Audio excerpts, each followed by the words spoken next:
تان بۆ دەکەین کە ئەمڕۆ سەرۆکی ویلایەتە یەکگرتووەکانی ئەمریکا ڕایگەیاندووە هاوپەیمانێتێکی نوێ لە دژی یان بۆ بەرەنگاربوونەوەی تیرۆر دروست دەکات واتە 13 ساڵە شەڕی دژی تیرۆر بەردەوامەوە ئەمڕۆ قۆناغێکی نوێ دەبڕێت. دوای 13 ساڵە کۆمەڵێک پرسیار هەن کە هێشتا وەڵامی ڕوونیان نەدراوەتەوە. گرنگترین شتیانەوەیە کاتێک قسە لەسەر شەڕی دژی تیرۆر دەکرێت گرنگە لەوە بکۆڵینەوە کە پێناسەی تیرۆر چییە، کێ تیرۆریستە، کێ بڕیار دەدا کە کەسێک تیرۆریست بێت. هەروەها پرسیارەوەیە کە ئایا ئیسلام هانی تیرۆر دەدات وەکو لە دوای ڕووداوەکان 11 سپتێمبەرەوە لە میدیای ڕۆژاواییدا بانگەشەی بۆ کرا. ئایا ئەوانەی کە دەکوژرێن لە ئەفغانستان و لە پاکستان تیرۆریستن کە دەکوژرێن یا مجاهیدانەنە کە لە پێناوی خوادا خۆیان بەکوش دەدەن. گرنگترین شتیشەوەیە کە ئایا کەسێک کە خۆی دەتەقێنێتەوە باکی بەوەیە کە پێی بگوترێت تیرۆریست. بۆ گفتوگۆکردن لەسەر مژارە میوانداری بەڕێزان کامران بابانزادە توێژەری مێژوویی هەروەها یەکێک لە سەرکردەکانی تەفگەری ئیسلامی لە باشووری کوردستان بەڕێز مسەنامین توێژەری فکری ئیسلامی هەروە سەرۆکی فراکسیۆنی یەکگرتوو لە پەرلەمانی عێراق و بەڕێز عەبدولسەلام بەرواری ماستەر لە بواری کۆمەڵناسیمان کردووە. زۆر بەخێر بن. مامۆستا مسەنا بە بەڕێستان دەست پێ دەکەم. یەکێک لەو پرسیارانەی کە لە دوای 11 سپتێمبەرەوە دروست بوو ئەوەیە کە وەکو لە پێشەکەکەشدا باسم کرد ئەوەیە کە دەڵێن ئیسلام هانی توندوتیژی دەدات. ئێوە دوێنێ لە هەڵەبجە کۆڕێکتان هەبووە لەسەر توندوتیژی و دەرهاویشتەکانی چیتان بە دانیشتوانی باشووری کوردستان بەتایبەتی شەو یەکێک لەو شارانی باشووری کوردستان گوت لەبارەی پەیوەندی ئیسلام لەگەڵ توندوتیژی؟ سەرەتا زۆر سوپاس بۆ بەڕێستان بۆ ئەم دەرفەتە پاشان ئەوەی کە پێویستە بووترێ فۆرمی جیاواز لە ئاینداری هەیە و هەر لە سەرەتای ئیسلامەوە لە سەردەمی خەلیفەی گەورە عەلی کوڕی ئەبی تاالب گروپێک لە موسڵمانان بە ناوی خەوارج دروست بوون. فۆرم و شێوازێکی تری توندوتیژ و ناتەندروست و ناڕەسەنیان لە ئیسلام پێشکەش کرد کە دوو بنەمای سەرەکی هەبوو. بنەمای یەکەمیان کافرکردنی خەڵک لەسەر بنەمایەکی تایبەت و ئایدۆلۆژیایەکی تایبەت تێگەشتێکی تایبەت. خاڵی دووەم حەڵالکردنی خوێنی خەڵک و دەستبردن بۆ گیان و ڕۆحی خەڵک لەسەر ئەساسی هەمان ئەو تەکفیرەی کە مەبنایەکی تایبەتی هەیە و هیچ پەیوەندێکی بە ناوەڕۆکی ئاینەوە نییە. گومانی تیانیا گەر ئێمە بمانەوێ لە ئاین وەکو خۆی تێبگەین ئێمە کۆمەڵێک ناوی پیرۆزی خوا هەیە. ئەو ناوە پیرۆزانەی خوای گەورە سەرچاوەن بۆ هەڵێنجان و وەرگرتنی کۆمەڵێک چەمک و بەهای گەورە کە ناکرێ ئاین لە دەرەوەی ئەو بەهایانە ئێمە تێی بگەین و ئەگەر بمانەوێ ئاین ئاینی خوابێ ئەبێ بێگومان ئاینی ئاشتی بێ، ئەبێ ئاینی برایەتی بێ، ئەبێ ئاینی بەزەیی بێ، ئەبێ ئاینی دادگەری بێ، ئەبێ ئاینی حەق و ڕاستی بێ، ئەبێ ئاینی ماف و ئازادی و کەرامەت بێ. هەر جۆرە بەرداشتێک و تەفسیرێک لە دین دژ و پێچەوانە لەگەڵ ئەم چەمک و بەهایانە کە هەر یەکێک لەم چەمک و بەهایانە ناوی پیرۆزی خوان، خوا عەدلە، خوا حەقە، خوا ڕەحمان و ڕەحمەتە، خوا سەلام و ئاشتیە. هەر جۆرە تێگەشتنێک لە دەرەوەی ئەم بەهایانە بە قەناعەتی ئێمە و بە تێگەشتنی ئیسلامی ڕاستەقینەی ئەهلی سوننەکە ئێمە بەو شێوەیە و کۆوان لە ئیسلام تێگەینەوە ئەوە سەرچاوی تێگەشتنمانە لە ئیسلام. ئەمە بریتیە لە لادانی دین لە ناوەڕۆک و جەوهەر و ئامانجە پیرۆزە گەورەکانی خۆی کە ئاشتی و ئازادی و کەرامەت و سەروەری بۆ مرۆڤ بەدیێنێ بۆ ئەوەی ببێتە ئایدۆلۆژیایەکی مرۆڤ کوژی کاولکار کە دەرەنجام ئیسلام خۆی ئەبێتە یەکەم قوربانی ئەم جۆرە ئایدۆلۆژیاوە بیرکردنەوە تند و تیژە ناتەندروستە کە غیری مەرگ و کاولکاری شتێکی تری بۆ کۆمەلگا پێ نییە. کاتە پێت وایە ئەوانەی کە کردەوەی تیرۆریستی ئەنجام دەدەن بە ناوی گروپی ئیسلامیەوە لە ئیسلام تێنەگەیشتون؟ بە دڵنیاییەوە ئەوە ئیسلامی خەواریجە، ئیسلامی ئەهلی سوننە نییە. خەواریجیش نەخۆشیەکە و تند و تیژی پێش لەوەی نەخۆشیەک بێ لە ناو ئیسلامە ئێمە باسی بکەین ببوورە ئیسلامە بەس مسلمانان یعنی پێویستە ئێمە تند و تیژی وەکو پەتایەکی جیهانگیر باس بکەین. ئێمە دێمە سەر ئەوە جیاوازی نێوان ئەوەی کە لە 11 سپتێمبەردا ڕوویدا چونکە لە دوای 11 سپتێمبەرەوە کاتێک باسی تیرۆر دەکرێت یەکسەر پەنجە بۆ تەفگەرە ئیسلامیەکان ڕادەکێشرێت لە کاتێکدا مێژوویترە لە تەفگەری هەر ئەمە ئەوە بڵێم تیرۆر و تۆقاندن و کۆمەڵکوژی و ڕەشەکوژی خەڵک و سیڤیل و مەدەنیکردنە ئامانجی کاری تیرۆریستی ئەمە کردەیەکە لە شوێن کەوتوانی هەموو ئاینەکان حتا هەموو فەلسەفە سیاسیەکان پەیڕەویان لێ کردووە ناسیۆنالیستەکان لە سەردەمێکە ڕەگەزپەرستی و فاشیزم و ئەمانیان نازی و ئەمانیان سەرەوە کاک دکتۆر کاک عەبدولسەلام ئێوە کۆمەڵ ناسن ئیسلام ئاینی عەدالەتە ئاینی خۆشەویستیە ئاینی توندوتیژینی وەکو کاک دکتۆر مسەنە لە کۆڕەکەی دوێنێدا ئێستاش باسی کرد مادەم وایە وەکو کۆمەڵ ناسێک ئەگەر توێژینەوەتان کردبێ ئەگەر ورد بوو بنەوە لە گەنجێکی ئیسلامی یا گەنجێکی مسلمان کە ڕادیکالیزە دەبێت پێتان وایە هۆکاری ڕادیکالیزەبوونی گەنجێک چییە؟ بەێ بەڕاستی دووشت شتی یەکەم با بڵێم قورئان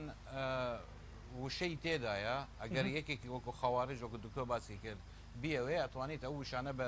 ئەیبریت و دێنیت و فەقتلوه و مشتیوای تێدایە بەڵام ئەگەر یەک بهێت تێبگییت وەکو هەر ئاینێک بۆ ئەوەیە تاکو ڕێگا خۆش بکەت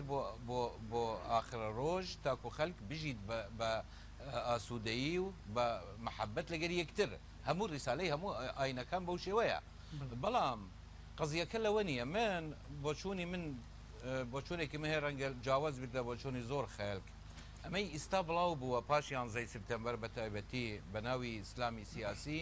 من بە دیاردەیەکی عەرەبی دائەنم زیاتر لەوەی دیاردەیەکی ئیسلامی نازانم مەجال هەیە ئەگەر بە کورتی زۆر هەوڵەدەم تێڕوانینێکی سۆسیۆلۆژیە تماشە بکەواتە دەبێ ئەو دیاردەیە تماشە بکەی لە ڕووی کولتوری با لەو ناوچەیە و هەروەها گرێدانێکی پەیدا بکەی لەگەر ڕووداوەکانی دەوروبەری ئەم بەڵام کاک عەبدولسەلام پرسیارەکە ئەوەیە ئێستا گەنج هەیە تەنانەت محەممەد عەتا ئەوەی کە بڵێن دەڵێن عەقڵی پشت ئەنجامدانی کردەوەکە 11 سپتەمبەر بوو لە هەم بۆ گژاوە زۆر گەنج هەیە گەنجی مسلمانە لە ئەوروپا ژیاوە ئەو گەنجە چۆن ڕادیکالیزە دەبێت ئەمە ئەوە باس بکەم بەڵێ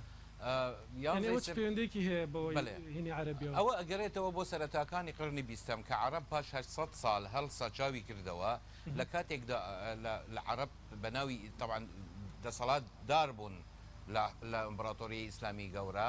نە عەرەب بەڵکو بسڵمانەکان جەبریان اختراع کرد و فیزیا و کیمیا ئەوروپا خەوت بوو پاش ئەوە بە 800 ساڵ پاش هاتنی هۆڵاکە بۆ بەغداد کە لە سەرەتای بڵێن نیوەی قرنی 19 بەلکو لەگەر هاتنی ناپلیۆن بۆ مەسەر بەڵام زیاتر لە ئەواخری قرنی سەدەی 19 و 20 عەرەب تماشای کرد ئەو داماوە 800 ساڵ پاش کەوتووە سوالێکی بەسیط لای تاکی کورد عەرەب پەیدا بوو ئەرێ بۆ ئەمانە پێشکەوتونە و ژیانێکی خۆشیان هەیە و ئێمە شوایە بە کوردی هەوڵەدەم ڕجات لە یەکەم بەس مەجال بدێتەوەی کەمکەوت تحلیلەکانی لەسەر ئەساسیە مهم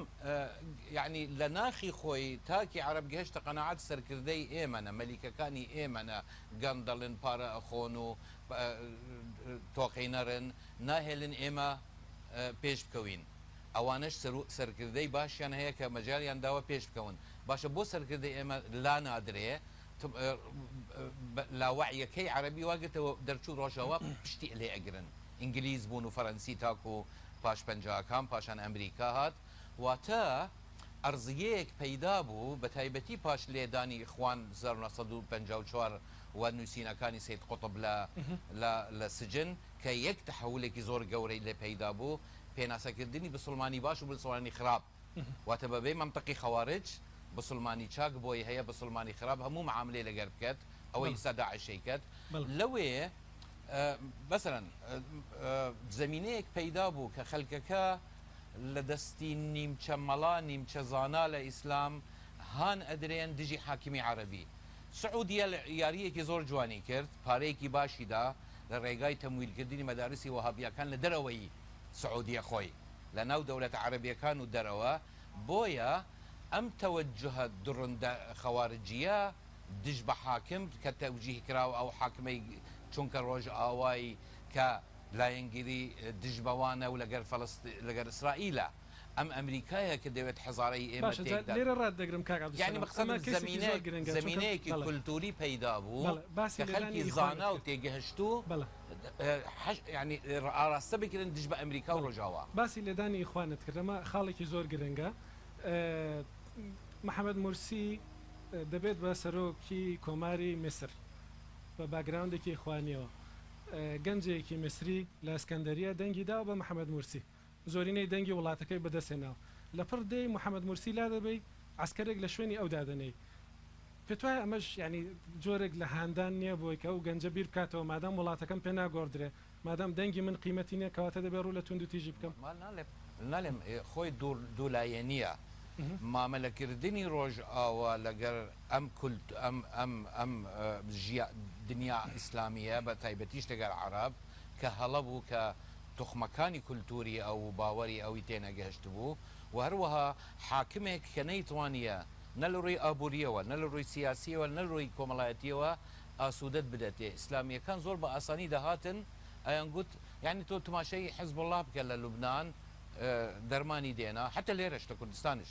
دەرمانی بەلاش دێنا خزمەتی ئیجتیماعیەکرد ئیشی ئەدۆزی واتە ئەو شتێک کە حکومت نەیتوانی بیکات کە حرەکەکە بۆی کرد لەگەر ئەوەی خەونێکی گەورەی ئەدەیە ئەدگەرێنینە ئەو ڕۆژەی پەیوەندی بە ڕادیکالیزەکردنی گەنجەوە هەیە کاتێک تۆ دەرمان بۆ گەنجێک بێنی بۆ دەبێت بە لەو جەوە خەلکو ئەەکەی لە دەور پشتی خۆت وەزیرەکانە لە ناو ئەوانە ڕەنگە ئەمانەی لە پشت حرکاتی ئیسلامی سیاسی چوونە کوردستانش بۆ نمونەیە ڕەنگە 40,000 کەسەکە 3 کەس 5 کەس بچنە داعش ببن. کاکامەران کاک دکتۆر موسەنا باسی خەواریجەکانی کرد.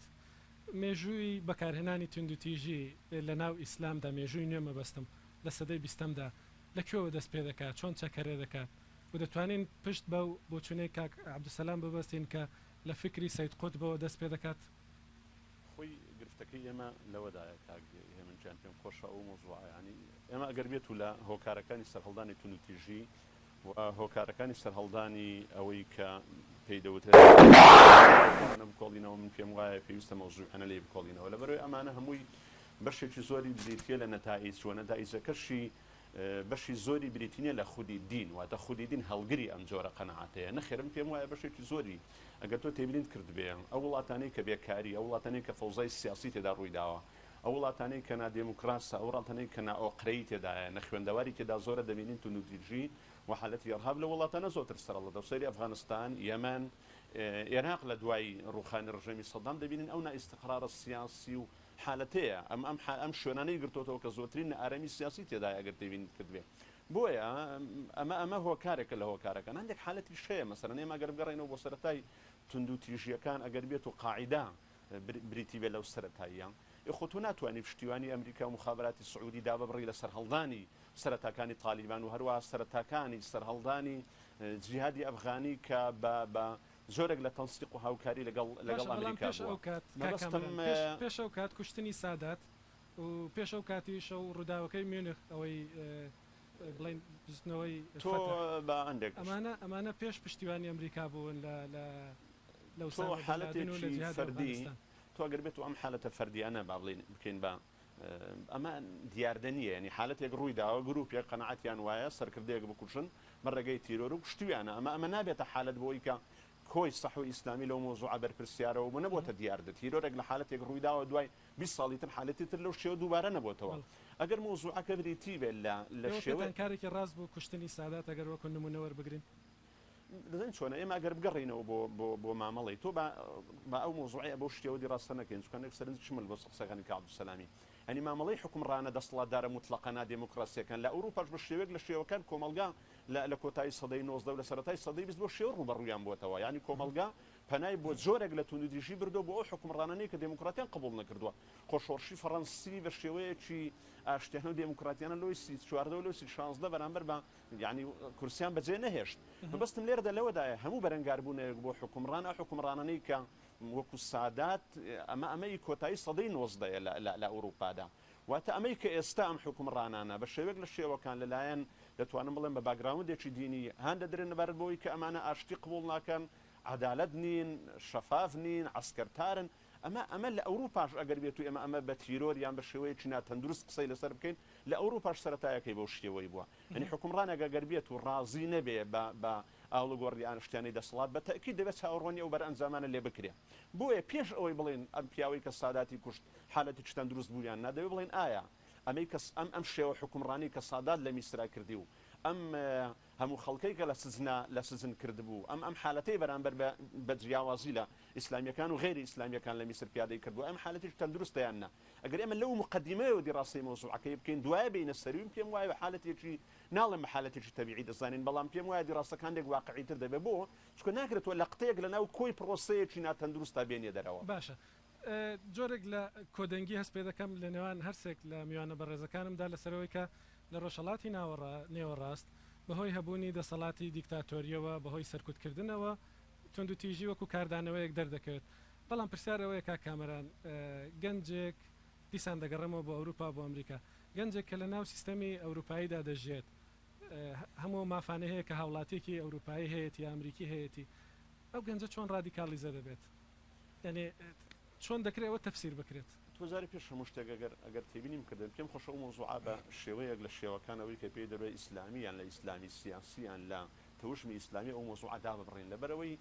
من پێم وایە زیان لێکەوتوی گەورە لە دوای 11 سپتێمبەرەوە لەمەی کە ئەمریکا کردی حرب بەرامبەر بە ئیرهاب و ئەوەی کە بابرین حرکاتی ئیرهابی لە ئیتیجای ئیسلامیدا و ئەوەی دەرئەنجامەکانی هەیمێنی ئەمریکی لە ئیتیجای ئیسلامیدا من پێم وایە یعنی ئیتیجاکانی تر لە ڕۆژهەڵاتی ناوەڕاست ئەو زیانە گەورەیان پێ نەکەوتووە بۆیە تێوە ئاڵانەکەی من پێم وایە بە شێوێک لە شێوەکان نادادگەرانەیە واتە ئەمیش زیان لێکەوتووی زۆر لەو لایەنانەیە کە زیانی لەم حالەتە لێکەوتووە بۆیە ضرورە هەموو لایەنەکان پێکەوە ئەوەی کە بێدەتر ئیتیجای ئیسلامی و غێری ئیسلامی هەر تەسمی و مستەمایەتێک کە هەمومان پێکەوە ڕابوەستین بەرامبەر بەمەدی ڕاستەیە بکەین یعنی ئەگەر بێت توی مەقسەدەکەن دەرێن بەرئەنجامە یان بە شێوێک لە شێوەکان لێکدانەوەی بۆ دەکەین ئەمە ناچێتە خانەی زۆرێک لە هاوسۆزیەوە یان زۆرێک لە تحفظکردن بەرامبەر بەو تعریفی کە ئەمانە دەیکەن ئەم گروپانە ئەم گروپانە زیانی گەوریان لێداوە بەڵام ئێمە کە بەو شێوە قسەی لەسەر دەکەین دەمانەوێت دیڕاستەیەکی مەوزوعی بکەین پرسیارە دقەکەی جەنابەت ئەگەر تۆ تێبینیت کردبێن کە دەڵێن ئەمانە بەشێکی لە ئەوروپا و بەشێکی لە ئەمریکاوە هاتوون قەناعەتم وایە قەناعەتی خۆم لەو بوارەیەوە لەوانەیە بە شێوەیەک لە شێوەکان ئەمانش بۆ چوونیان جیاواز بێ من پێم وایە بەشێکی لەوانەیە پێیوەست بێ بە زۆرێک لە حالت چکە تۆ ناتوانانی بری هەموو وڵاتانی ئەوروپی لایەن لە ئەمریکا لە سایە ئەم ڕژێمانەوە کەسی بێکار نییە کەس نییە کە نەکەوت بێژێت تەسیراتیان باندانەوە بەڵام قەناعەتم وایە کاتە پێ تەنیا هەندێک حاڵەتەیە کە لە ئەوروپا ڕوویدا بەڵامەکەم ماوە ئەمن ناتوانم بەشێک لەمانە بە دەرکەم لە کاریگەری دەستگا هەواڵگریەکانی ئەو وڵاتانە بۆ ئەوەی کە مشارەکە من لە ناو داعش و بۆ بەشدار بن لەو مۆزوع بۆ ئێمە ناتوانم ئەمە لە دەستگا هەواڵگریەکان دوورخەمەوە دەستگا مخابراتیە ڕۆژاواییەکان CIA MI5 ئەو دەستگانێکان ئەوان هەندێک جار ڕۆڵیان هەیە لەوەی کە هەندێک گەنج ڕادیکالیزە ببێ کۆکی لەگەڵ ئەو ڕایە گومانیتیانە بەس من حەزەکە مندێک شت وترا ڕاستیکەینەوە گەڕ یارمەتی هەبێ مەسئلەی ئێمە گەر بە سەرەتایەکی تەندروست نچینە ناوم بابەتەوە دەرەنجامێک تەندروستیشمان نابێ ئەوەی کە ویستم سەرەتا بێڵێم دیاردەی تونند و تیژی دیاردەیەکە یعنی هەموو ئاینەکانی تێپەڕاندووە هەموو نەتەوەکان هەموو ڕەگەزەکان بەستنەوەی بە ئاینێک یا بە ڕەگەزێکی وەکو عەرەبیا ئەمانە نەتەندروستە بیرکردنەوەیکی زانستی نییە بنمونە ئێستا و گروپانەی ئێستا لە ناو داعشە بە هەزارانی تێدا هیچ ڕەگەزیان عەرەب نییە و لە شیشانە و لە تورکە و لە ئەوروپایە و ئینگلیزە و ئەمریکیە و ئەمانەیە هاتوونەتە ناوی ئەگەر ئێمە باسی تونوتیژی بکەین بنمونە وتم ناسیۆنالیستەکان فاشیزم و نازیزم و ئەمانیان بەرهەمهێنا کە بەدەیان ملیۆن مرۆڤیان کردە قوربانی کۆمەڵی ئایدۆلۆژیای نەخۆشی بەرهەمهێنرا و لە ئەلمانیەت و مۆدرنیزم ئێمە گەر باسی چەپەکان بکەین بەدەیان ملیۆنیان کردە قوربانی بیرێکی نەزۆکی نەخۆشی کەسانێک کە سین و رووسیا و نیوەی جیهانیان خستە ناو کۆیلایەتی و تەخەلف و دەیان ملیۆنیان کردە قوربانی ئارەزوەکانی خۆیان جا ئەگەر مۆدرنیزم فاشیزم و نازیستی بەرهەمهێنابێ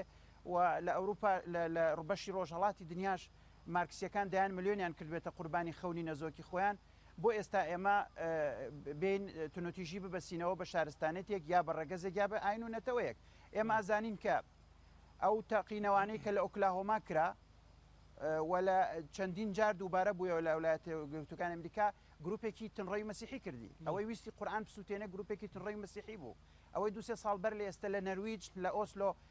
کۆمەڵکوژی نزیکەی 90 گەنجی کرد کۆمەڵێکی تونڕەوی مەسیحی بوو ئەوەی کە نەفەقەکانی یابانی لە تۆکیۆ ژەهراوی کرد وانە ئەمە کۆمەڵێکی تونڕەوی ئاینێکی سەر بە وڵاتە بوو ئەمانە لەبەرەوە ئەوەشی کە کردەوەی مەسەلەن 11 سپتێمبەری ئەنجامدا دووبارە هی مەسەلەن کەسێکی مسلمانە ئەکرێ تونڕەوێکی بوزی هەبێ ئەوانەی کە ئێستا بە کۆمەڵ مسلمان مناڵ و ژنە سووتێنن لە بۆرما بوزین هاوڵاتی نیشیمانەکەی خۆیان بە کۆمەڵ کوژەکەن ئەوەی ئەفریقای ناوەڕاست ئاینێک و ڕێگەزێکی تری هەیە و بخۆی بە مەسیحیە زانێ بەسەربڕین و بە کۆمەڵکوژی لە ئەفریقای ناوەڕاست مسلمان سەرە بڕن هوتوەکان بەرامبەر ئەوە زایۆنیستەکانن کە هەر لەم چەند هەفتەی ڕابردووە چەند هزار مرۆڤیان کردە قوربانی کە زۆربەی زۆریان ژمارەیان ژن و مناڵ بوون جا من ئەمەوێت خوا ببوورە ئەم سەرەتایە زۆر گرنگە بەم شێوەی ئێمە لەم دیاردەیە تێنەگەین بێن بیبەسینەوە بە کتێبی فلان نووسەرەوە و ڕووداوی فلانە کەس و ئەمانە ئەوەی کە ئۆلف باڵمەی کوشت لە سوید تونڕەوێکی مەسەلەن مەسیحی بوو لەبەرەوەی تونڕەوی هی مەسیحیە ئەکرێ مەسیحی بێ ئەکرێ مسلمان بێ ئەکرێ بوزی بێ ئەکرێ کۆنفۆشیوسی بێ زۆربەی حاڵەتەکاندا باگراوندێکی ئاینی هەیە نانا ئەی باشە نازیەکان بمبورە ئەی نازیەکان ئاینیان هەبوو ئەی کۆلۆنیالیزم دەیان ملیۆن مرۆڤی ئێمەی کردە قوربان ئەسڵەن ئەم تونوتیژەی تۆی بینی لێرە بە قەناعەتی من یەکەم هی کۆلۆنیالیزمە هادیان ملیۆنی مرۆڤی ئەم وڵاتی کردە قوربانی سەروەتی ئەم وڵاتی تاڵان کرد لە دوای خۆشی کۆمەڵ ڕژێمی سەربازی بەرهەمهێنا کە ناسیۆنالیستەکان و نەتەوە پەرستەکان ئەیان بربەڕێەوەکە مرۆڤی ئەم وڵاتیان کردە کۆمەڵێک کۆیلە کردیانە تەپۆڵکەیەک لە خەڵکی زۆر باشە بورە ئێستا توا بە ئەم قسێتەوەکەم ئەگەر تۆ سەیری تونوتیژی بکەی ئەڵێ سادات کێ کوشتی ئێمە سەد ناویتر هزار ناوپی ئەڵێم ئەگەر ئێستا کاتمان ببوایە لەسەرەوەی ناسیۆنالیستەکان کوشتیان چەپەکان چەندیان کوشت ئەگەر قرارە تیرۆر اختیال کوشتنی کەسێک ئەمانە کێ کوشتنی ئەوانەی کە دەوڵەتە دیکتاتۆریەکانی ئێستا ئەوەی کە جەنابەت باسی کرد وەختی ئینسان هیچ ئومێدێکی بە گۆڕانکاری دیموکراسی نەما سروشتی کۆمەڵێک خەڵک کە توانای بەرگەگرتنیان نییە پەنا ئەبن بۆ تونوتیژی ئەمە شتێکی چاوەڕوان کراوە جا ئیسلامی بێ ناسیۆنالیزم بێ چەپ بێ مەسیحی و بێ دەمەولات کاک عەبدولسەلام کۆمەڵێک نمونەی زۆر جوانی باس کرد کاک دکتۆر مسەنا کە هیچ پەیوەندی بە جیهانی عەرەبیەوە نییە بۆچی ئەمە ئەم حاڵەتی توندوتیژە ببەستینەوە بە جیهانی عەرەبیەوە آخر ئێمە باسی چی ئەکەین ئێمڕۆ ئێوار باسی قاعیدە و 11 سپتمبەر و داعشەکەین ئەگەر مەوزوعی ئێمە توندوتیژی و کوشتن و تۆقاندن و ئەو بیت لە جیهان و لە دنیا من تەئیدی هەردوو بەڕێزەکەم ئێمە باسی حالەتێکی تایبەتەکەین ئەم حالەتە قسەی من نییە ئەمە بۆچی لە ئەفغانستان زعیمێکی قاعیدەی ئەفغانی و پاکستانی نییە بۆ عەرەبن بۆ ئەبوو بەکر بەغدادی و غێری ئەو عەرەبن بۆ ئەوانەی ئەم 11 سپتمبەریان کرد هەمووی هەر 19 کەس عەرەب بوون واتە تەقلیل نییە لە مەسەلەی عەرەب و غێری عەرەب ئەمە لە مەسلحەتی عەرەبە چونکە خۆی من جارێکی تر تەئکید دەکەم ئەم کێشەیەکی کۆمەڵایەتیە زیادتر و کولتوریە لە ناوچەیەکدا کە حاکمی زاڵم نەیهێشتووە هیچ مەجالێکی نەفەسکێشان هەبیت بۆ هیچ معارزە و هیچ شتێک ئەم حاکم زاڵمە بە تایبەتیت پاش هەفتەکان ئەگەر تماشە بکەی بەم هەموو پارە گەورەی نەوتە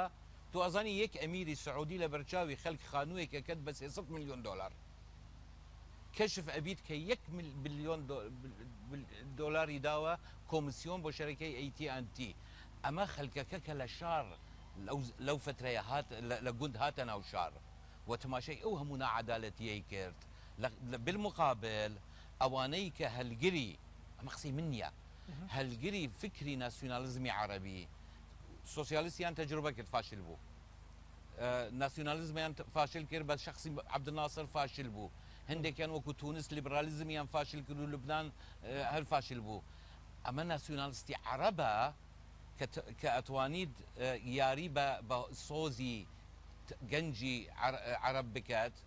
اینجا متعلمە یا متعلم نییە بەس بە ئەو فکرێت واکەم کورد بەس کورتەوەی کەم لە مێژووی وڵاتانی عەرەبیدا قەت بیستوتە کەسێکی بەعسی خۆی بتەقێنێتەوە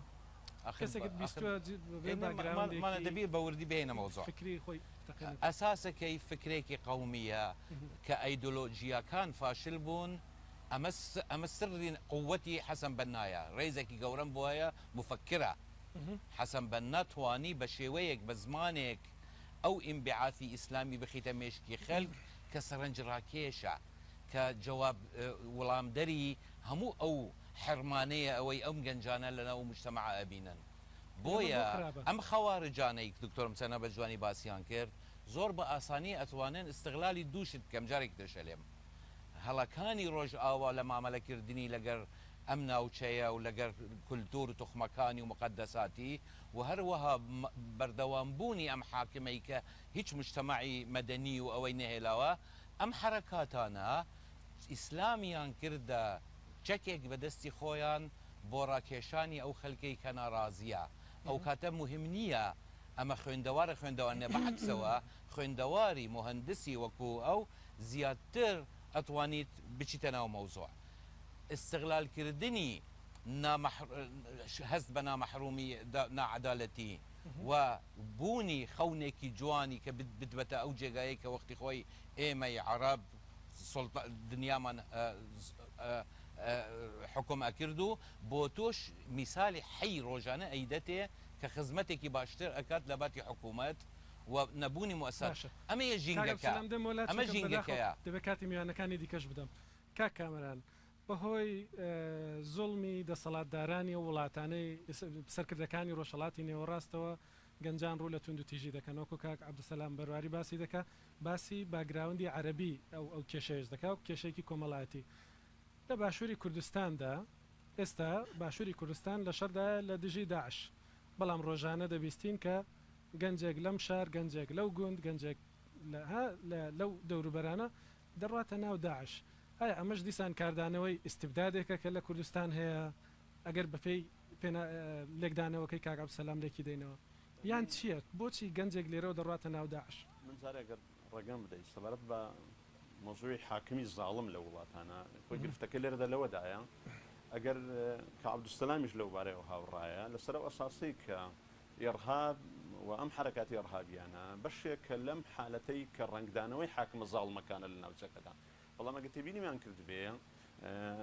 ینی شەڕ لە دژی ئێرهاب هەر بۆ خۆی بەرهەمهێنەری ئەم حالەت هەیە ئەگە تۆ تێبینیت کرد بێ لە وڵاتێکی وەکو میسر لە سووریا یعنی ڕاستە شەڕ لە دژی ئێرهابە بەڵام پشتیوانیکردنی ئەو حاکمانەیە کە ئێمە قەنەعەتمان وایە لە سایە ئەم شێوە حکومڕانی ئێرهاب دێتە بەرهەم کەواتە ئەگەر ئەمریکا لەو نەخشەی خۆی دەیەوێ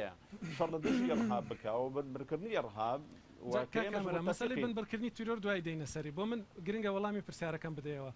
بۆچی گەنجێک لێرە بەپێی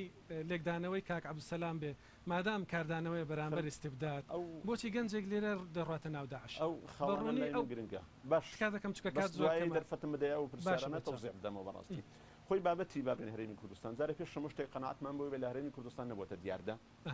ئەمە حالەتێکە ینی لە هەرێمی کوردستان من لە شوێنش تریشەوەم گوتوتم هەرێمی کوردستان نەبووەتە بەرهەمهێنی تیرۆر بەڵام هەڕەشەی تیرۆری لەسرە بۆیە ئەوانی کە لە کوردستاندا هەیە بە شێوەیەک لە شێوەکان حالەتە بەڵام نابێ ئەمە داببڕین بەشێکی لە ئەم با بڵێن ئەم گرفتانی کە لە ساڵێنە ڕابردوو و لە دوای هەفتەی شوباتی 2011 بەوەی کە نیگەرانێتی گەنجان هەیە لە هەرێمی کوردستاندا ئەگەر تێبینیمان کردبێ نەک دەڕواتە ناو با بڵێن داعش من ئەوەی کە ئاگدارم زۆر جار گەنج هەیە لە ئیتیجای ئیسلامی شەو نزیکە دەڕواتە ناو پارتی کرێکارانی کوردستان بەشداری دەکە بۆ چکە حالەتێک دروست بووە گەنجی ئەمە کە شعور بە زۆرێک لە ئومێدی دەکا و دەیەوێت لەو بارەیە خۆی سەرگەردان بکە ئەمەش بە چ دروست دەبێ ئەگە لە ڕوانگە سۆلۆژیەکەیەوە دەڕاستی بکەین لە سەرەتاوە حالەتێک دروست دەبێت کەمەش بەشیش پێوەستە بە سیستەمی حکومڕانی ژۆیە فکری عدوانی بۆ دروست دەبێت واتە بیرکردنەوەیەکی دوژمنکارانە لەو واقعی کە تێدایەتی ئەمەش بە چ دێتە بەرهەم ئێمە ناتوانین بڵێن لە هەرێمی کوردستان ئەو حکومڕانە تەندروستە هەیە بە هەموو شێوەیەک ژینگەی تیرۆری بنبڕ کردووە ئەگەر تێبینی کرد بێ بۆیە بەشێکی تایبەتە بەوەی کە لە هەرێمی کوردستاندا کە دەگەڕێتەوە بۆ حالەتە نەعادالەتێکە دەگەڕێتەوە بۆ بێکاری دەگەڕێتەوە بۆ دانەمەزراندن دەگەڕێتەوە بۆ زۆرێک لە نیگەرانی گەنجەکان لەو حالەتەنە ئەمە دیوێت دیوەکەی دریشی من ئەمڕۆ کە لە هەرێمی کوردستاندا ناتوانم بیبەستمەوە بۆ واگراوندە دینیەوە ئەمڕۆ لە کۆڕێکیشدا بوون ئەو مۆزوع هاتە گۆڕێیانی ئێمە ناتوانین توێژینەوە لەسەر ئەو هۆکاری ئەو کەسانە بکەین کە ڕۆشتون تەنها ئەگەر زارێککە ئەمانە بگیرێن یان بیان دوێنین بڵێن بۆ ڕۆشتون بەڵام بەپێی ئەم تعریفەیە یاسای بەرەنگاربوونەوەی تیرۆر دێمە سەری دەزانم دەتەوێت بڕۆ بۆ خاڵە بەسەری ڕوودا و دوای ناوەڕێکی کورد دێمە وڵاتە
بارەسڵاو بینەران و بیسەرانی ڕوودا و تەوەری دیبێتی ئەم شەو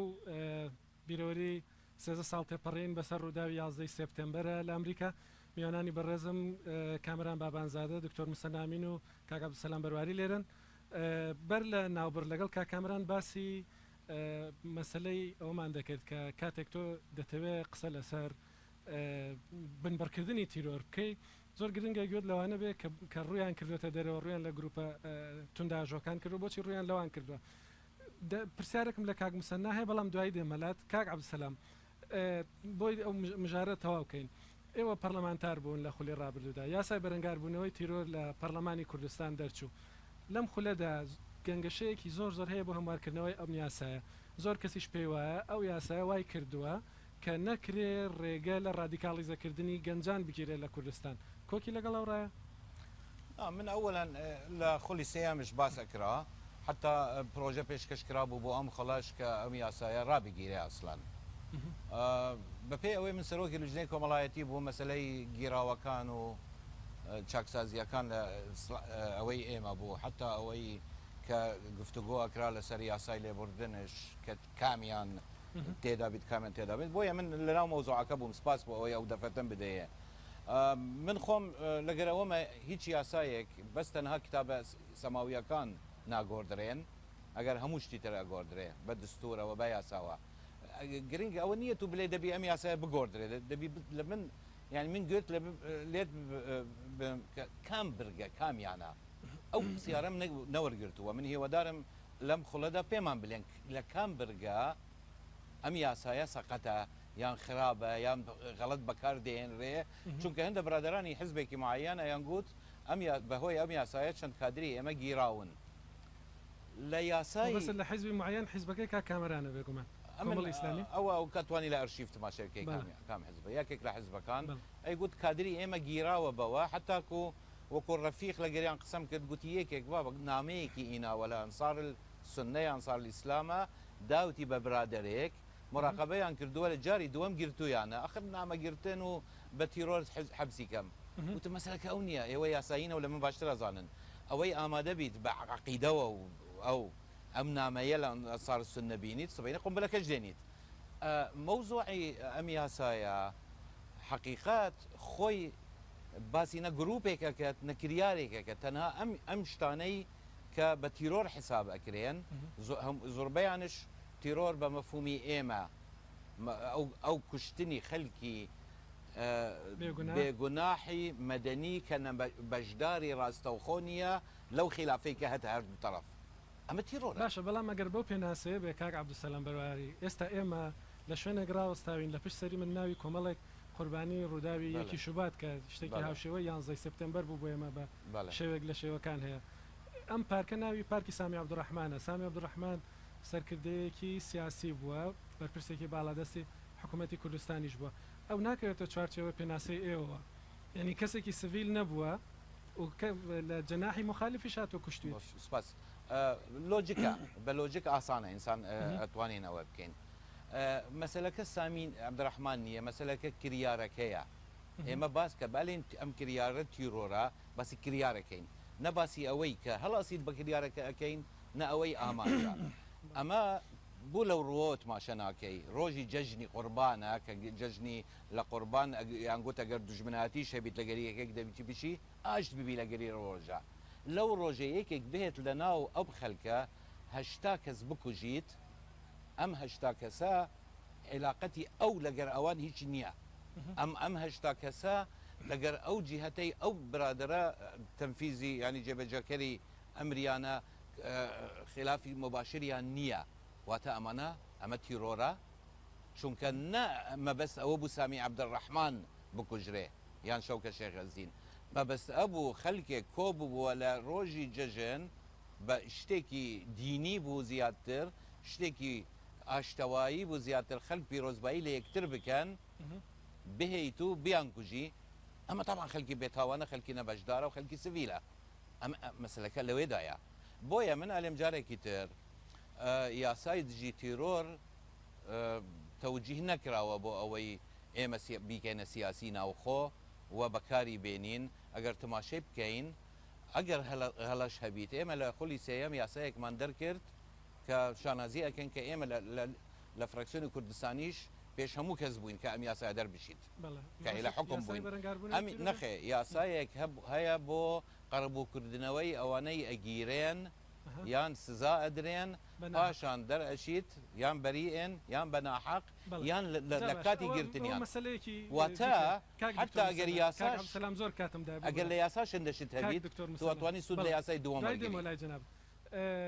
بەرەنگاربوونەوەی تیرۆر بە دەرکردنی یاسایەک دەکرێت دەتوانی لە کۆمەلگایەکدا بە یاسایەک تیرۆر بن بڕبکەیت گومانیتیانە چارەسەرکردنی تیرۆر پێویستی بە کۆمەڵی هۆکارە یەکێک لەو هۆکارانە لە ڕووی یاساییەوە بریتە لە دەرکردنی یاسایەک بەڵام یاسایەکی تەندروستی پێشکەوتووی گونجاو لەگەڵ باری کۆمەڵایەتی یاسایبیە من ئەو یاسایە بەڕاستی ناتوان قسەی لەسەرکەم لە بەرەوەی شارەزایم لە خودی ئەو یاسایانێکە لە کوردستان هەیە بە تۆزێک بابەتی و مۆزوعی بن بەڵام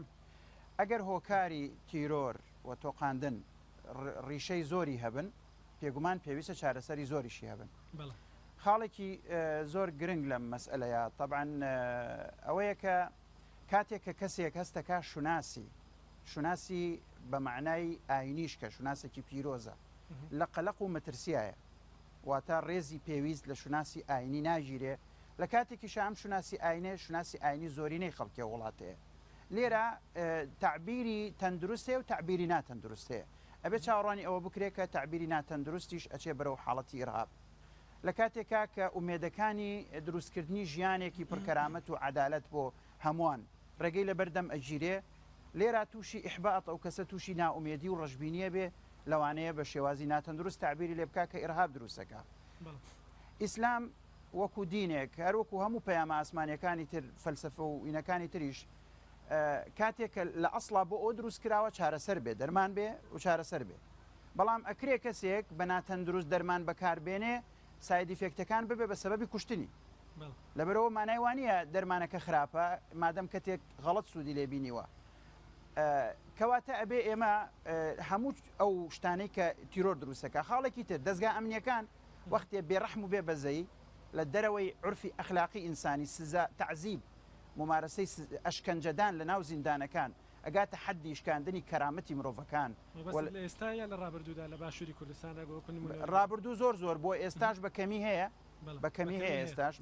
بەڵێ بەکەمی ئێستاش هەیە و کۆمەڵێک زیندان لە دەرەوەی یاسا لە ناو کوردستانە ئێستاش دەستگیر کراون لەوانەیە مودەی یاساییشیان تێپەڕی بوو بێ ئەمە پرسێکە لە ژنەی مافی مرۆڤ و پەرلەمانی کوردستان ئەبێ لە ڕووی یعنی هەم مەسئولێتی ئەخلاقی مەسئولێتی قانونی بەدوای ئەم مەسئلە بچن و ئێستاش مامەڵەی هەندێک لە دەستگا ئەمنیەکانی ئێمە من تعمیم ناکەم بڵێم هەمووی هەندێکی مامەڵەیان لەگەڵ هەندێک کەسی تۆمەتبار کە نەگەشتوتە حەدی ئیدانە ئەوەندە تونوتیژە ڕەنگە وای لێ بکا کە ڕەتفعلی بۆ دروست ببێ لە کاتێکە لەسەر ئاستی جیهانی سەیریکەی لە کاتێکە یعنی ئەمریکا وەکو هێزێکی گەورە لە دنیا دێ مەسئلەی خوێن مەسئلەی کۆمەڵکوژی مەسئلەی ڕەشەکوژی خەڵکی مەدەنی مەسئلەی بەکارهێنانی چەکە نایاساییەکان ئەمانە هەموو بەکاردێنێ ئەبێ چاوەڕوان کراو بێ کە خەڵکێکیش بەرامبەر ئەوە ڕەتفعلی ئەبێ لەگەڵ ڕابوەستین یەکێک لەو لەگدانەوانەی کە بۆ ڕووداوی هەفتەی شوباتی 2011 دەکراکە بە ڕێزشتانێکێک بوون لەو فەیسانێک کە و کات زۆر خەڵک دەیبینین دەیانگوت بەر لە هەفتەی شوبات گەنج لە کوردستان کاتێک ناحەقی دەدیت ڕووی لە گروپێکی وەکو ئەنسار الئیسلام دەکرد دەبوو بە گەریلای پەکەکە دەچۆ دەرەوە بەڵام ئێستا خەڵک هاتوۆتە سەر شەقام داوای حەقی خۆی دەکا بە شێوازێکی مەدەنیانە ئێوە ئێستاش هانی ئەوە دەدەن لە کۆمەلگادا خەڵک بەو شێوەیە بیر بکاتەوە بەو شێوەیە ڕفتار بکە ئەو کۆڕی کە دوێنێ بە سووتانە لەو چوارچەوەیەدا من ئێستاش لەگەڵ ئەوەم کە نابێ ئاشتی بەرامبەر بێ بە لێسەندنەوەی دیموکراسیەت بەڵکو ئێمە ئەبێ خەڵک فێرکەین چۆن وەسیلە مەدەنی و دیموکراسیەکان بەکارێنێ بۆی پەنانە با بۆ تونوتیژی ئەوەی کە لە حەڤەی شوباتا ڕوویدا کە دوو مانگ لەسەر شەقام خەڵک دارێکیش ناشکێنێ تۆ لێ ڕۆژی یەکەم لێگەڕێەوە مەوزوعەکە بێ دەستگا ئەمنیەکان وەڵامی ئەوە بنەوە چۆن بوو کێ کردی و چۆن کرا ئەوە من باسیەوە ناکەم کە حاڵەتێکی ناتەندروست بوو هەم لە هێرشبردن بۆ مەسەلەن خۆپشاندەران و تەقەلێکردنیان هەم ڕەتفعلەکەی ئەوانی ژیا هەر جۆرە شتێکی تر ڕووی دابێ کۆی ئەو پرۆسەیە محکوم و مودان و ناتەندروست بوو بەڵام من باسیەوەکەم کاتێ ئێمە ئەمانویست گەنجان فێری ئەوەکەین بێتە سەر شەقام ڕاشکاوانە بیرڕاکانی خۆی بڵێ من ئێستش لەسەر ئەو قەنەعەتەم هەر کۆمەڵگایەک ڕێگای دیموکراسی و تەندروست لێگرت گەنجان هەندێکیان پەنا بۆ شتی غەڵەت و خراپە بن ئەگەر من بێمە سەر ئەم پارکە مەسن بێمە ئەم مەدانە بێمە سەر ئەو شەقامە بە بێچەک مەدەنیانە و ئاشتیانە بە ڕێز و احترامەوە تعبیر لە بیر و بۆچوونەکانی خۆم بکەم و ناڕزایەتەکانی خۆم دەربڕم گەنجان فێری ئەمە بکەین باشتر نیە لەوەی فێریان کەین پەنا بۆ تیرۆر و تەقاندن دەرەنجام ئەو هەستە پەنگ خواردووە لە دەرونی گەنجەکانە شێوازی ناڕاست خراپ وەرەگرێەوە ئەبێتە تونوتیژی و بێتە لە دەرەنجام ڕەنگە بێتە تیرۆر و تۆقااندنیش من ئەو کاتەش بم بورەیە تێبینی بەس سەر ئەوە بازێک بە ڕێزان لە شارەکانی ترە هاتن بۆ سەرای ئازادی سلێمانی من پێمەوتن ئەموو وەرن ئێرە شوێنی چارەسەرە بۆ ئەوەی ئەو پەنگ خواردوێ دەرونیەتان تۆزێک ئیسراحەتی لێ بکەن بۆ ئەوی لێرە فێری بوێری ببن و بۆ ئەوی لێرە فێری ئەوە ببین چۆن تونوتیژی لە وڵاتان نەبێتە کللتور ئێمە چۆن وەسیلەی جوانمان هەبێت بۆ تعبیر لە سەلام دوای دێین باسی ئەوە دەکەین کە چۆن دەکرێت لە ڕێی چالاکوانیەوە لە ڕێگای مەدەنیەوە ینی بەرەنگاری تیرۆر ببیتەوە بەس کامەران پرسیارەوەیە کە کاتێک باسی جیهاد دەکرێت دوای 11 سپتامبەر بە تایبەتی وشەی جیهاد لە میدیای ڕۆژاواییدا بە تایبەتی یەکسەر دەبەسترێتەوە بە تیرۆرەوە پێتوانیە کاتیەوە هاتووە لە دنیای ئیسلامیدا جۆرێک لە جیهاد دژی ئەو جۆرە جیهادە ڕابگەیەندرێت خۆی گرفتەکە ئێمە لەوەدایە با بڵێن زارێککە دەبێت لە دەقەوە بەرەو نفوس بینەوە ینی لە نسووسەوە بەرەو نفوس بینەوە ئێمە کۆمەڵی دەقمان هەیە ئەم دەقانە لە مێژوودا بە شێوەیەک لە مووقعوە لە کادوە لە شوێنی خۆیدا تەفسیری بۆ کراوە زەرور زارێککە ئێمە بینەوە لەگەڵ ئەو بەڕاتانەی کە تایبەتە بە جیهادی تەڵەب بۆ تایبەتە بە جیهادی دفاع مامەڵەی لەگەڵ بکەین ئێمە دەبێت ینی هەندێک بابەت هەیە ینی زەرورە بە شێوەیەکی ئاسایی با بڵێن وەڵیگرین بۆ چونکە هەموو مرۆڤێک وەکو مرۆڤ مامەڵە لەگەڵ دەق دەکە ینی مسلمانێکیش مامەڵە لەگەڵ دەق دەکە و ئەو خواستانی کە هەیەی ئەو حەزانەی هەیەی من مەبەستم داژنی حالەتێکی ئاسایی مەبەستم ئەوەیە ئێمە بە ئەو بابەتە تێکەڵاو نەکەین ئێمە بۆ نمونە ینی لە ساڵانی شەستەکان لەو ماوەی توێژینەوە کە بەدەستەوە بوو لەسەر گەلانی قەوقاز مەسەن لە سەردەمی ستالینەوە گەلانی قەوقاز دەسەوسێنەوە بەدەست ڕژێمی سۆڤێتیەوە با بڵێن کاتێک کە کەلتورێکی بەرەنگاربوونەوەیان هەیە بەرامبەر بە دەست بە سراگرتنی سۆڤێت بۆ ناوچەکان و سڕینەوەی شوناسی ئیسلامەتەکەیەوە کاتە ئاساییە کۆمەڵێک چەکداری چیچانی بڕۆن لە باڵەخانەیەکدا لە مۆسکۆ یا لە شار ئەو بابەتانە نابێت تێکەڵ بکەین دەزانی بۆ بە ئەگەر مۆزوعەکە بریتی بێ لەوەی ئەگە بریتی بێ لەوەی ئێمەش لە هەرێمی کوردستاندا خاوەنی کەلتورێکی شەڕینەوە خۆین کە لەوانەیە بەشێکی زۆری پەیوەنی و باگراوندی ئیسلامیەوە نەبێ و کۆمەڵێک دیاردەی تیرۆر و تۆقااندن و گرتن و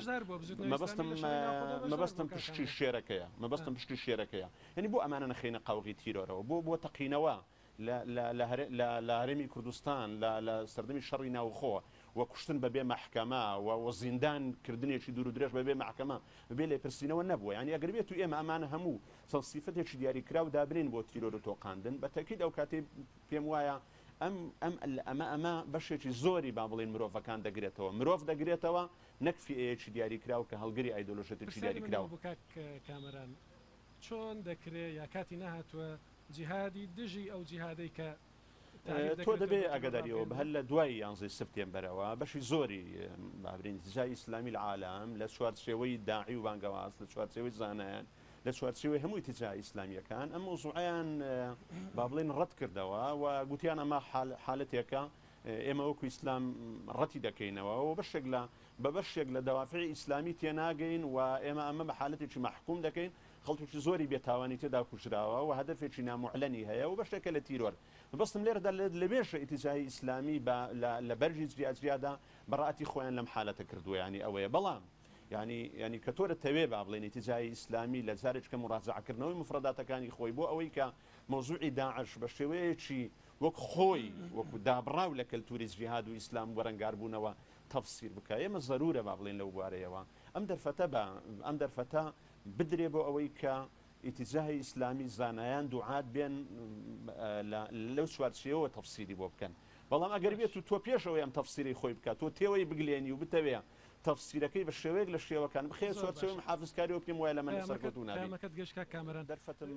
دەڕۆمە لای کاک عەبدولسەلام ئەوە ئەو خاڵیان گرنگە ئێوە لە ئەمریکا ژیاون دەزانن کاتێک لەوێ گەنجێک دێمەوە لای جەنابەت کاک کامەران کاتێک گەنجێک لە ئەمریکا ڕازی نابێ بە نیزامەی کە لەوێ هەیە دەبێت بە چالاکڤان لە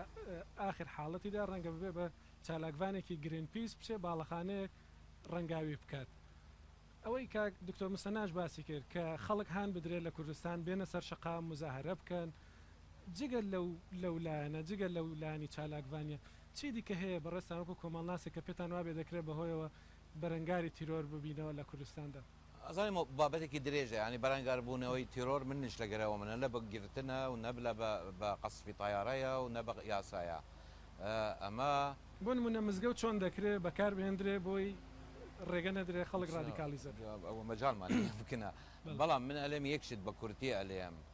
یەک لە ئەرکە هەرە سەرەکیەکانی دەوڵەتش و ئاین و بزات ئیسلام ئەوەیە ئەو من لە سەرەتاوە هەوڵمدا زۆر عجلە بوو تەفسید کرام بکەنە فکرەکەم غەڵەتش هات هەم ئەوە بزانم لە چ ژینگەوە ئەم جیهادستەیان ئوسولیەتە یان خارجیەتە یان تیرۆرە کە ناوی ئیسلامی لەسرە بەداخەوە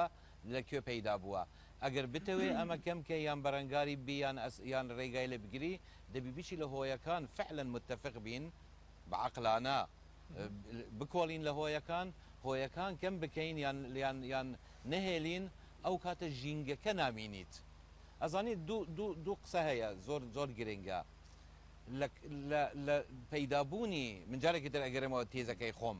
لە پەیدابوونی ئەو ئاراستە بیرکردنە دژە بە ڕۆژ ئاوا و ئەمریکا زۆر لە بیرمەندانی عرب و بوسلمانە شەوانەی لە ئەمریکا و ئەوروپا ژیان و فعلا خۆیان سیکۆلارن یعنی علمانینە و باحسن دەستیان پێگر ئەسڵەن جهدی فکریان تەرخان بکەن بۆ تەنزیری ئەم دژایەتیەی غەرب و ئەمریکا هننگتن ساموێل هەمنتر قسەیەکی جوانی هەیە ئەلێت ئەمریکا زۆر سەهوە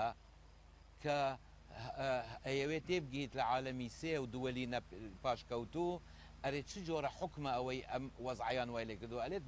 گرنگ نییە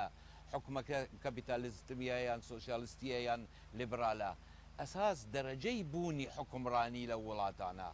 لە کۆمەلگایەکانی ئێمە بە تایبەتیهی عەرەبی و بەداخەوە زۆربەی زۆری ئیسلامیش ڕێژەی ڕادەی وجودی حکوومەت لەو کۆمەلگایە ضعیفە بە مؤسساتیەوە بە ڕەفتاری لەگەڵ خەڵک بۆیە بە کورتی ئەو پرسیارەی جەنابێت تا ڕێگا هەبیت بۆ تاکی کۆمەلگایەکی دیموکراسی بیت چ لیبرال بیت بۆ ئەوەی بتوانیت ناڕازاییەکەی خۆی پیشان بدات پەنا ببێت بە مەحکەمەکان ببێت بە هەموو وەسایلەکانی تر ڕەنگە زۆر ئەستەم بیت پەنا ببێتە تیرۆر لە باشووری کوردستاندا ئەو هەلومەرجە دروست بووە کە هەموو ئەو شتانە بکرێ ڕووبدات بۆی ئەزانی شۆنە نە کوردستان بەحەشتە ونە لە بەحەشت لەسەر دنیاە بەحەشت پاشان باشە لە کوردستان چی چاک بکرێ مادام بەهشتی من وەکو کۆمەڵناس ئەلێم غەدرێکی گەورەیەکە نەگەر ئێمە کوردستان بەراورد بکەین لەگەر ئەوروپا و دیموکراسیەکانی بەڵام باسی دیاردەکە دەکەین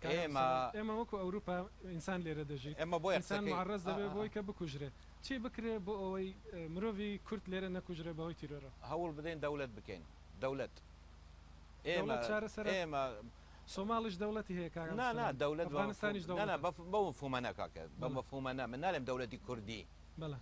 حکومڕانی دەوڵەت وەکو ئەنجامی گرێبەستی کۆمەڵایەتی کە چەند ئەرکت لێوەربگریت و چەند طبعاً چەند دەسەڵاتی هەبیت لەسەر ئەو ئەساسە بەڵام پابند بیت بە پێشکەشکردنی چەند خزمەتگوزاری پێویست بۆ تو ئەوەی کە پێ ئەلێن مؤسساتی ئێمە کۆمەلگای ئێمە لە کۆمەلگای پێش دروستبوونی دەوڵەتە کۆمەلگای ئێمە کولتوری با لە مشکی هەمومان حاشای هەمومانش کولتوری خێلە کولتوری کشاوەرزی پێش شارەز بوونە باشە هەدەی من ماجستێر و دکتۆرا بم جارێکتر لەم حاشای ئێمە دەبێ عەجەلە نەکەین تۆڵەکردنەوە نییە کە وای لێ دەکا خۆی بتەقێنێتەوە کولتوری خێڵەکی نیە ئێمە دەزانینەوە ینی ئەگەر بێلی قسە بکەم کولتوری خێلەکی لە ڕوویەکەوە کە من هەمەتوو یان منیان تو کولتوری خێلەکی ئینتیمایەت نەبی بۆ شتێکی گەورەتر ئەمەی کە خۆی ئەکوژیت یان ئەم نەمساویە و ئەڵمانیەی کە دێتە مووسڵ بۆ داعش شەڕەکەت ئەمە ئەنجامە. ئەمە ڕەنگە لە ڕێگایەکی سەه و بە ڕێگای مبەشرێکی ئیسلامی چوبیت نەدوەیەکی خوێندبیت لەسەر شتێکی زۆر جوان وردە وردە بێی هەست بکات ئامادەکراوە نەخۆشیە دەرونیەکانی پێویستیەکانی بۆ تەقاندن. ئێمە باسی هەفتەی شوباتەکەین خۆ لە پێش ساڵی 2000 ئەنسار السنە و ئەنسار الئیسلام هەبوو بۆیە ناکرێ ئێمە چوونی خەڵک بۆ ناو داعش ئێستا تەنها بە هەفتەی شوبات حساب بکەین. هەفتەی شوباتش ئەو من ڕأیەکی جیاوازم هەیە من لەگەر ئەوەمە خەڵک بچیتە شارع و ڕێی خۆی دەربری چونکە حکوومەت معنای ئەوەیە وەکو بن باسی عربەکانم کرد ڕێگایان نەدا بۆ ئۆپۆزیسیۆن تەنها ڕێگا ئەو خەو نەبوو ئەوەی ئەمانەی بەناوی ئیسلام بۆیان دروستەکەن بۆیە من لەگەر ئەومە لە کوردستان ئەو ڕێگای بدەیە بەڵام نە لەسەر حسابی دەولەت نە لە سەر حسابی پێشێلکردنی مافی خەلکی تر. تۆم سنایوە لە سوودان خوێندوتانە لەوێش ماوەیەک ماونەتەوە ئەوەی کە باز دەکرێت فکری خوان لە سوودان لە مسر لە شوێنەکانی دیکە هانێوە دەدا کە توندوتیژی بڵاو نەبێتەوە ئەو ئیسلامی معتەدیلەوەی کە دەناسرێت بەڵام زۆر کەسیش دەڵێن ئەیمەن زەواهریش ئیخوان بووە ئەبوو بەکری بەغدادی مامۆستای زانستە ئیسلامیەکان بووە لە بەغدا وەکو باز دەکەن دەڵێن نزیکی هەبووە لە ئیخوان بەردەوام پرسیار ئەوەیە چیوا لە ئیخوانێک دەکات کە لە مەدرسەیەکی ئیسلامی نەرمی معتەدیلەوە بڕوات بۆ نمونە ئەیمەن زەواهریەکی لە دەرچێت کورد دەڵێن مریشکێلکە کاو ڕێقنەشەکە یعنی هەموو بزوتنەوەیەک بە پێوەرەکانی خۆی ئەپێورێ بەمانە بەرهەمەکانی چییە؟ ئیخوان بۆ ئەو دروست بووە تونڕەوی نەمێنێ بۆ دروست بووە بیری تونوتیژی تەکفیر بەکارهێنانی هێز لە ناو کێشە ئیسلامیەکانە واتە لە ناو کۆمەلگا ئیسلامیەکانە کودتای سەربازی تونوتیژی دەستگا ئەمنیەکان و تونوتیژی ڕەوتە ئیسلامیەکان بۆ ئەوەی ئەمە نەمێنێ بەڵام ئیخوان لە ژینگەیەکە ئیشەکە دەوروبەرەکەی هاوکاری ناکەن بنمونە داعش وەربگرەوەکو نمونەی سونە لە عێراق سونە لە سەردەمی سەدام بەشێ بوون لەو زوڵمەی کە بێگومان یعنی تۆ نابێت سەیری ئەوە بکەی بڵێ ئاخر سەرکردە بەعسیەکان ئەوە بوون خۆ زۆرێک لە سەرکردە بەعسیەکانی شیعە بوون زۆرێک لە قایت فەیلق و فرقەکانی شیعە بوون یعنی ئەوان بەشێکی زوڵمی سەدامیان وەرگرت دوای ئەوە هاوکارانم پێم دەڵێن کات زۆر کەماگەن ببوورە من بە کورتی دێمە سەر ئەو مەبەستەی کە ئەمە بێڵێن ئەمریکا هات لەبەرەوەی مقاومە لە ناو منتیقە سونیەکانە هەبوو قورسایی گەورەی کۆمەڵکوژی ئەو سەردەمە کەوتە منتیقە سونیەکان دەوڵەتی جێڵا بۆ برادرانی شیعە بە عەقڵێکی تائیفی کورد و سونیان پەراوێز خست و کۆمەڵێک میلیشیا و ئیرهابی دەوڵەت چوو بۆ ئەو منتیقانە کە بوو بە سەبەبی ئەوەی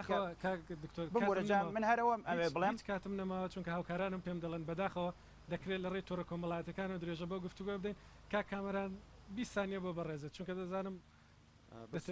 لە سەرتاوە پێم گوتی دەورەکان بە یەکسانی دابەش بکە زۆر یەکسان دابەشم کردو بینەر دەتوانێت حکومیەوە بدەکە کامەران من لە لای خۆمەوە تەوقیدێکم هەبوو کە بە یەکسانی دابەش نەبووە وەڵاهی من دەمەوێت لە کۆتایی لە ئەو مۆزوعیدا بڵێم ئێرهاب ئەگەر بێت و ئێمە لەو ڕوانگەیەوە تەفسیری بکەین بڵێن زۆرەکە لە ئیستیغلالی ناڕەزاییەکان ئەمە ئەو حالەتێنە لە بۆی کە ڕەزایی هەبوو بە تەئکید دەبێ ئەحزابی معارەزە و وهروها ئەم ناڕەزایە بە سروشتی خۆیدا قسەی بێت دەنگی خۆی هەبێ ئەگە دەنگی خۆی نەبوو بە تەئکید بە شێواسی تر دێتە گۆڕێ وهروها دەمەوێت بڵێم یاسای تیرۆر یان یاسای دژە تیرۆر دەبێت پێش هەموو شتێک لەو هۆکارانە بکۆڵدرێتەوە کۆمەڵگەی ئێمە پێویستی هێمنکردنەوە هەیە پێش ئەوەی قسە لە عقوبات بکەی پێویستی بە هێمنکردنەوە هەیە بۆ ئەوەی کە وردە ئەدەبیاتێک کە تیرۆر بەرهەم دەهێنێتیدا کەم ببێتەوە بەداخەوە پێم دەڵێن هیچ کاتمان نەما داوای لە بردم هەیە زۆر سپاسان دەکەم بەڕێز کامەران باوانزادە دکتۆر مسەنامین کاگە و سەلام بەرواری دیبیتێکی گەرم و گوڕمان هەبوو هەرچەندە کامەران گلەی لە ناعادالەتی من هەبوو لەم دیبیتەدا هیوادارم بینەران و بیسەرانیش هەستیان نەکرد بێت تا دیبیتێکی دیکە کاتێکی خۆش سپاس بۆ ئێوەش کە ئامادە بوو